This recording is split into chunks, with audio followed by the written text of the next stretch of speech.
উত্তরবঙ্গ রাষ্ট্রীয় পরিবহন সংস্থার বালুরঘাট ডিপোতে শ্রমিক ঐক্য মঞ্চের বিক্ষোভ অবস্থান। কন্ট্রাকচুয়াল কন্ডাক্টর, মেকানিক ও এজেন্সি নিযুক্ত কর্মীদের 1066 মেমোর আওতায় আনার দাবিতে এদিনের বিক্ষোভ অবস্থান ডিপো ইনচার্জের ঘরের সামনে। উত্তরবঙ্গ রাষ্ট্রীয় পরিবহনের বালুরঘাট ডিপোর সমস্ত রাজনৈতিক দল একত্রিত হয়ে শ্রমিক ঐক্য মঞ্চের ব্যানারে বিক্ষোভ দেখান। শ্রমিকদের দাবি সমাহারে বেতন দিতে হবে। আমাদের দাবি একটাই, আমাদের মানবিক সরকার 1066 মেমো নাম্বার দ্বারায় সমস্ত কন্ট্রাকচুয়াল কর্মীদের বেতন বৃদ্ধি করেছে। এটা আমরা মানবিক মুখ্যমন্ত্রীকে আমরা কৃতজ্ঞতা জানাই।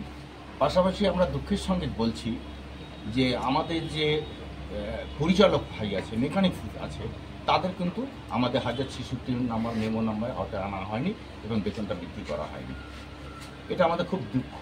এবং আমরা এটা গোটা ওয়েস্ট বেঙ্গল ব্যাপী আমাদের উত্তরবঙ্গ রাষ্ট্রীয় পরিবহন শ্রমিক কর্মচারী ঐক্যমঞ্চ মাধ্যমে আমরা অবস্থান বিক্ষোভে বসেছি। বিভিন্ন ডিপোতে আমরা অবস্থান বিক্ষোভে বসেছি।